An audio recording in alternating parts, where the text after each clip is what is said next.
Mas enfim, voltando à casa dos Uzumakis, o Boruto, que estava ali próximo ouvindo toda a conversa entre Kawaki e Himawari, decide ajudar o Kawaki em sua pesquisa sobre o Karma, com a intenção de dominá-lo melhor, ainda que meio relutante. Visto a situação em que os dois se encontram, saber mais sobre o Karma e dominá-lo é uma prioridade para ambos. Sendo assim, o Kawaki mostra tudo que ele sabe ao Boruto em mais um combate no mesmo local do anterior. Basicamente, a intenção do Kawaki durante o combate é induzir o Boruto a usar a habilidade de absorção do Karma, agora confirmado que realmente se trata de uma habilidade inerente ao Karma e não algo exclusivo do Karma do Boruto. E nisso ele também acaba mostrando mais uma habilidade envolvendo ferramentas ninjas científicas. Ele consegue disparar tiros de Katon, assim como o Aoi e as marionetes autômatas no arco anterior, indicando que ele possui a munição implantada em seu corpo, certamente aqueles mini pergaminhos com ninjutsus selados que já vimos, reforçando ainda mais a possibilidade dele de fato ser uma espécie de amálgama de todas as tecnologias e ferramentas ninjas atuais, como eu citei anteriormente. Mas continuando, apesar dos esforços do Kawaki, o Boruto não consegue absorver o tiro e acaba com uma queimadura na mão, que pelo diálogo do Kawaki parece ser uma habilidade bem simples de se executar com o Karma. Então basicamente o Boruto é um gênio com ninjutsu, mas um fracasso no uso do Karma, o que em contrapartida deve significar que o Kawaki será um fracasso no uso do chakra caso ele queira aprender ninjutsu. Eu já até consigo visualizar uma troca de favores entre Boruto e Kawaki no futuro. O Kawaki ajudará o Boruto a dominar o seu Karma e em retorno o Boruto ajudará o Kawaki a dominar o uso do chakra. Seria uma ótima forma de estreitar a relação entre eles, assim como também criar uma rivalidade inicialmente saudável ou um laço fraternal entre os dois. Então assim teremos um certo equilíbrio entre os dois personagens. O Boruto representando o ápice do ninjutsu, mas fazendo uso de algumas ferramentas ninja científicas, e o Kawaki representando o ápice das ferramentas ninja científicas, mas fazendo um pequeno uso de chakra. Pois bem, e chegando ao final do combate, quando eles vão fazer o selo da reconciliação, algo muito inesperado acontece. Ao tocar no Kawaki, o Boruto tem uma visão do Momoshiki e começa a sentir uma dor aguda em seu selo, em seguida curando a queimadura em sua mão automaticamente, um acontecimento que dá base para a possibilidade do Momoshiki ainda existir de alguma forma. Eu não sei se vocês lembram, mas desde o capítulo 10 eu já suspeitava que o Momoshiki retornaria em algum momento, seguindo a mesma lógica das bijus, que para todos os efeitos são o chakra da Kaguya. Elas podem ser mortas, porém elas voltam depois de um tempo. Portanto, não seria estranho que um Otsutsuki que também comeu o fruto de chakra, assim como a Kaguya, seja potencialmente imortal, capaz de ressuscitar depois de um tempo após ser morto. Mas a questão é, ele retornaria em uma forma física ou etérea? Será que ele precisa de um hospedeiro para reassumir sua forma física e consciente, como foi no caso da Kaguya? Convenhamos que o Momoshiki deve ter dado karma ao Boruto por uma razão que não seja muito favorável para o lado do Boruto. Talvez como uma forma de punição, como eu já estava supondo anteriormente, ou mesmo para ajudar em sua ressurreição, uma ferramenta para que ele volte à sua forma original. Talvez tanto ele quanto o Jigen, assumindo que talvez o Jigen seja um Otsutsuki disfarçado ou que perdeu seus poderes por algum motivo, estejam em busca do mesmo objetivo, recuperar suas formas originais, fazendo uso de um hospedeiro compatível ou mesmo da ressonância entre os karmas. Confesso que não gosto da ideia do Momoshiki sendo uma espécie de Kyuubi do Boruto, ou Jigen tendo o objetivo de possuir o corpo do Kawaki, assim como Orochimaru queria possuir o corpo do Sasuke. Acredito que é um paralelo um tanto desnecessário com Naruto e Sasuke, já que Boruto e Kawaki possuem vários deles. Mas realmente parando para pensar, se o Kawaki é chamado de receptáculo, é porque ele será o invólucro de alguma coisa. E também faz muito sentido que exista algum chakra, essência, ou mesmo consciência de quem passou o karma inserido ao selo, levando em consideração que ele não parece depender do chakra do usuário. Talvez por essa razão o Kawaki seja assombrado com visões e pesadelos envolvendo o Jigen, assim como o Boruto acabou de ter envolvendo o Momoshiki. um reflexo da influência desses chakras ou essências em suas mentes. Inclusive, algo parecido já aconteceu com o selo amaldiçoado do Orochimaru. Na primeira vez que o Sasuke usou o nível 2 do selo, ele parecia sentir a presença do Orochimaru em algum momento, e como sabemos, mais tarde foi revelado que de fato o selo amaldiçoado possuía uma parte do chakra e consciência do Orochimaru.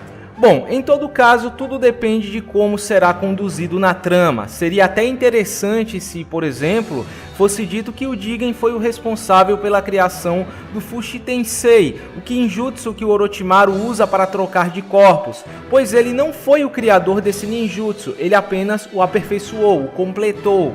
Mas enfim, esse acontecimento também deixa o Kashinkode, que estava observando tudo, bem surpreso, mas o detalhe interessante é que após supor qual seria a origem desse fator de cura, se seria uma característica inerente do Boruto ou uma habilidade do Karma, ele diz que se o Jigen também possuir o mesmo poder vai ser um pouco problemático.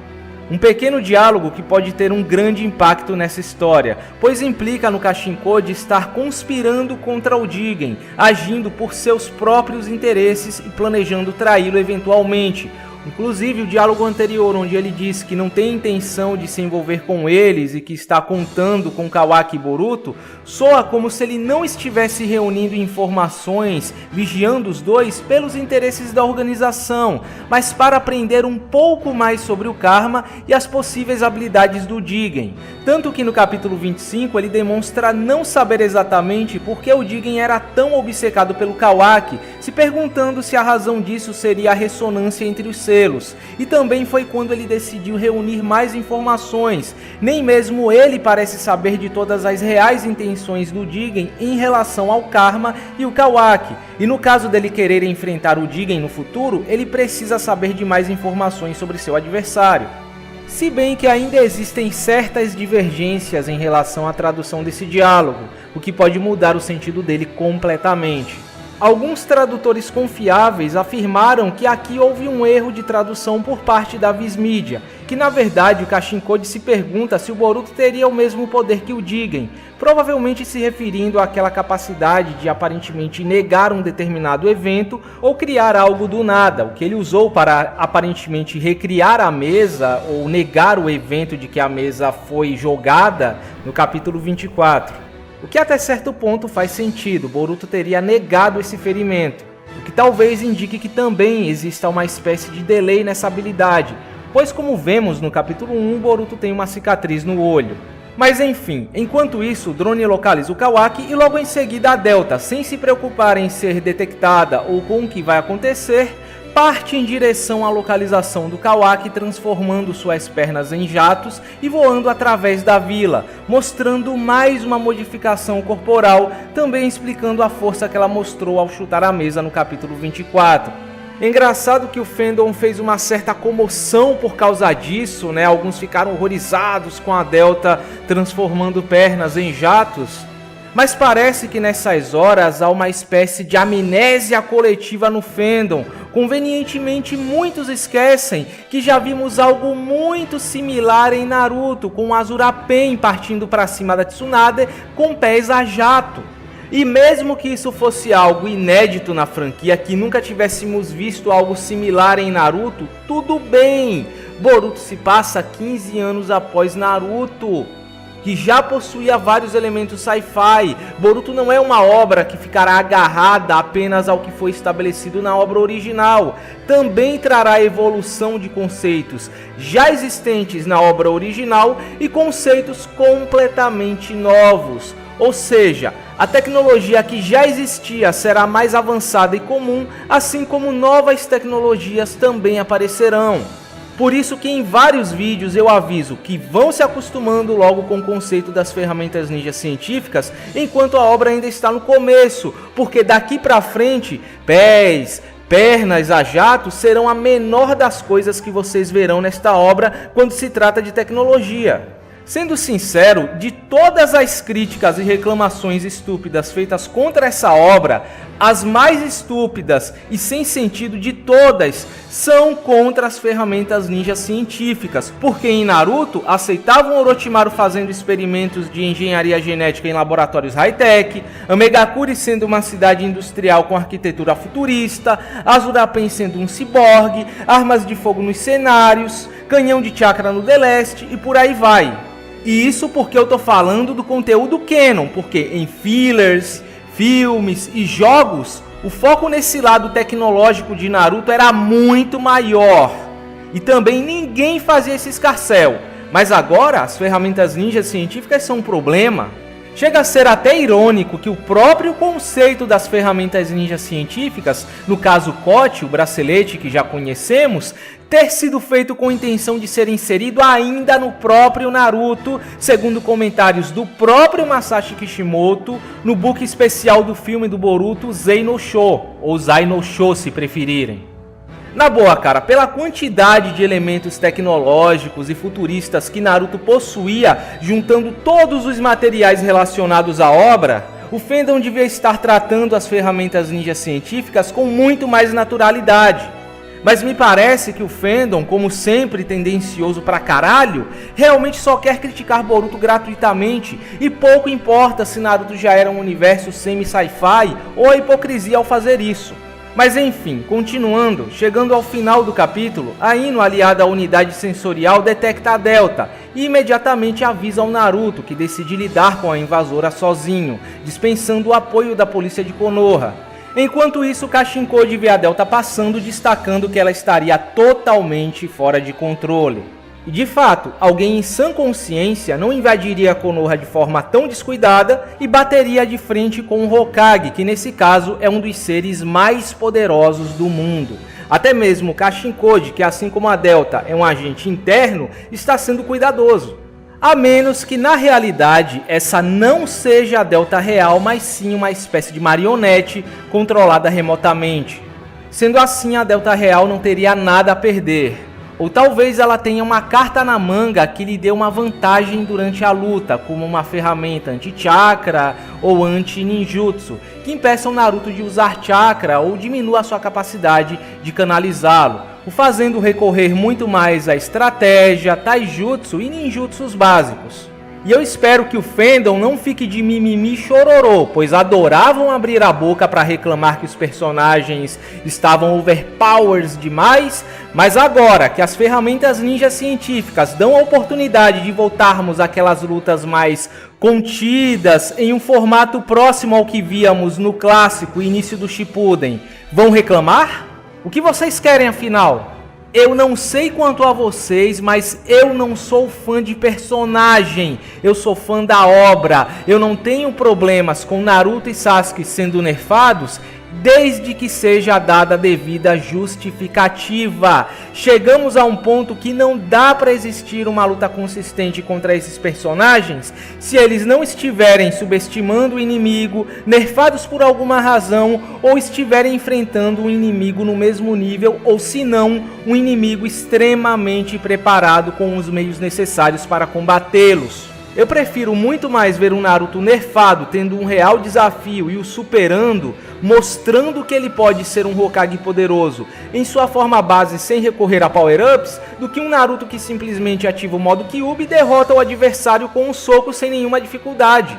Você aí que está me escutando neste exato momento e se considera um fã do personagem, é isso que você realmente quer pro Naruto em uma possível luta contra a Delta? Que ele derrote a Delta com um soco, em uma luta praticamente inexistente, sem desafio, onde não há emoção alguma, porque sim? Porque ele tem que ser o pica das galáxias, sempre mostrando todo o seu poder esmagando o adversário? Por que essa necessidade de ver o Naruto usando todo o seu poder até quando ele não precisa ou isso não é necessariamente bom? Eu devo lembrá-los que o próprio Naruto afirma estar enferrujado. Ele já não é mais o garotão de 16 anos que vivia treinando. Ele é um homem na casa dos 30 que vive enfurnado no escritório o dia todo. Mesmo em uma luta contra um Otsutsuki poderoso, onde ele de fato pode mostrar tudo do que é capaz, dificilmente veremos o Naruto da guerra. Certamente veremos um Naruto que vacila muito mais durante a luta, pelo tempo em que ele não tem uma luta real, tem reflexos menos aguçados e consegue extrair menos poder da Kyuubi, perdendo boa parte da velocidade, força e resistência que um dia ele já teve. E como eu já falei em outras revisões, as ferramentas ninja científicas são uma forma de criar um certo nivelamento entre o lado dos vilões e dos heróis. Como a organização Kara será uma ameaça ao Naruto, Sasuke e às 5 grandes vilas se eles não puderem combatê-los? Essa pode ser a oportunidade de vermos do que essas ferramentas ninja científicas da Kara são capazes e como elas podem ameaçar semideuses como Naruto, além de servirem como alerta para a Aliança Ninja. Bom, e continuando, Naruto até tenta explicar o que está acontecendo e fazer com que as crianças se afastem, mas a Delta chega antes que eles possam fazer qualquer coisa, já ameaçando punir o Kawaki, que a reconhece de imediato, e assim o capítulo termina. Agora, terminando o vídeo, posso dizer com toda certeza que foram 2 capítulos muito bem executados e agradáveis de se ler, ao ponto de que não dá para sentir um ritmo cadenciado ou um desperdício de páginas, justamente pelo equilíbrio entre momentos de slice of life, sequências de ação e progressão da trama com algumas informações a mais sobre o passado do Kawaki e esse suspense envolvendo a invasão da Kara. Sem falar dessa surpresa no final do capítulo 30 com um possível confronto entre Delta e Naruto. Mas sendo sincero, eu acho que ainda é muito cedo para haver um confronto entre o Naruto e o principal grupo de antagonistas. Apesar de eu já estar esperando que a Delta tentasse se infiltrar em Konoha, esperava que isso fosse feito de maneira mais discreta, na surdina, com ela burlando a unidade sensorial, entrando na vila de maneira que não fosse percebida e eventualmente sendo interceptada por algum sensei dos principais times aliados aos seus alunos, mesmo que só sirvam como suporte. Afinal, isso aqui se chama Boruto Naruto Next Generations. Portanto, acho que o foco tem que estar nos novos personagens. O meu maior medo em Boruto é que, por uma questão de popularidade, já que isso aqui é um produto no final das contas, fiquem forçando a antiga geração em uma história ou momentos que não deveriam ter eles em destaque, tomando o tempo de tela que deveria estar sendo dedicado à nova geração. Naruto, Sasuke e a antiga geração em si, que fica em segundo plano, tendo destaque em momentos mais específicos ou como apoio para a nova geração. Particularmente, a última coisa que eu desejo em um momento tão inicial da obra é o Naruto recebendo uma luta, o que eu considero um ponto bem negativo desse último capítulo. O foco aqui, em especial se tratando do começo, deve ser trabalhar em cima destes novos personagens, fazendo com que os fãs criem alguma empatia por eles, e a única coisa que eles precisam é tempo de tela.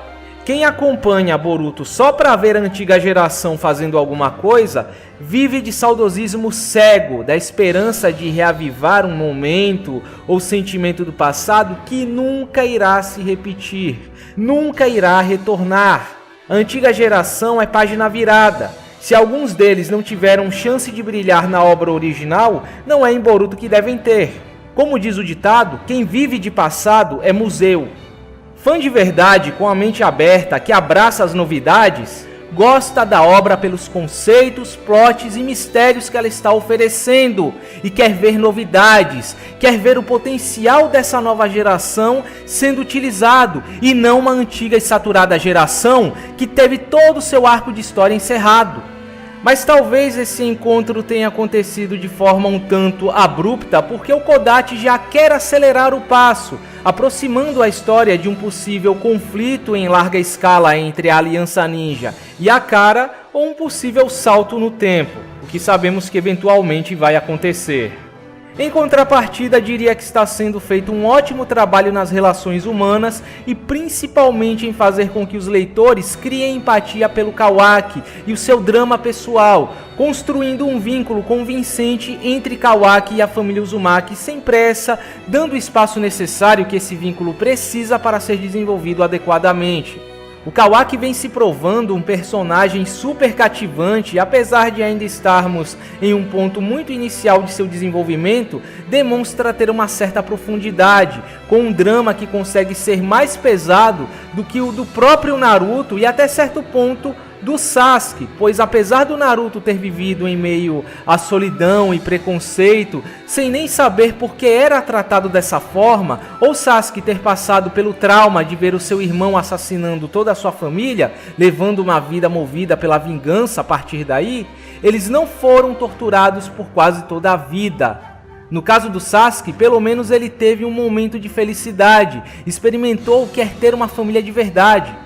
Já o Kawaki, nem isso. Até onde sabemos, ele viveu um verdadeiro inferno. Era espancado por seu pai biológico, que o via como um pedaço de carne, onde ele descontava suas frustrações, e logo após isso foi adotado por alguém que não dava valor à sua vida, o tratava como um objeto e o torturava. Só agora que o Kawaki finalmente está recebendo um momento de paz e sendo tratado como um ser humano, trazendo o feeling de um autêntico personagem de Naruto, alguém quebrado, com um passado sofrido, o que talvez falte à nova geração até pelas circunstâncias atuais em que eles vivem, o que eu acredito que vai mudar aos poucos à medida que essa era de paz for se tornando cada vez mais caótica com o passar do tempo. É até triste parar para imaginar que um dia ele deixará a vila e trairá todos que o acolheram. Só espero que as razões dele sejam boas e se não, que pelo menos sejam bem escritas e que o Kodachi crie bons argumentos para esse acontecimento. Está sendo incrível ver como o Kawaki vem crescendo em questão de caráter, já claramente mudando suas atitudes, aliado ao modo como o próprio Naruto está sendo retratado nesses últimos capítulos, se mostrando sábio, analítico e, o mais importante, alguém que se relaciona com a dor do Kawaki por ter carregado a mesma tristeza em seu coração. Se bem que eu acredito que esse relacionamento ainda podia ser conduzido de forma um pouco mais cadenciada. O Kawaki já está à vontade, começando a se abrir com o Naruto muito rápido, sendo que eles só estão convivendo há menos de uma semana. Gostaria que eles tivessem uma relação mais conturbada e que o Kawaki demorasse um pouco mais para chegar ao ponto que estamos vendo atualmente. Mas talvez eu apenas esteja sendo precipitado, afinal se tratando de um mangá mensal, infelizmente o tempo para desenvolver certas subtramas será sacrificado. Agora falando sobre a arte, não tenho muito o que acrescentar, mas gostaria de comentar sobre a página colorida do capítulo 30, mostrando o verdadeiro padrão de cores da Delta que está dando o que falar. Eu entendo que alguns não gostem desse esquema de cores meio espalhafatoso, com cabelo e batom verde-limão. Porém, eu acho que o fandom está fazendo muita tempestade em copo d'água. Apesar de preferir que a Delta tivesse outro padrão de cores, eu gostei dessa capa, toda a composição dela, tanto a pose um tanto esquisita da Delta, quanto as cores vibrantes, remetem muito a uma capa de Jojo, a obra que eu já citei anteriormente, da qual eu também sou muito fã. Quase como se fosse uma referência ou homenagem, inclusive algumas características da arte do Ikemoto, como lábios e cílios proeminentes, remetem muito à identidade visual de Jojo, um fato que eu já citei bem antes da série ser lançada, então eu não duvido que exista algum tipo de inspiração e que veremos mais personagens Jojo's-like, por assim dizer, com um esquema de cores fora dos padrões.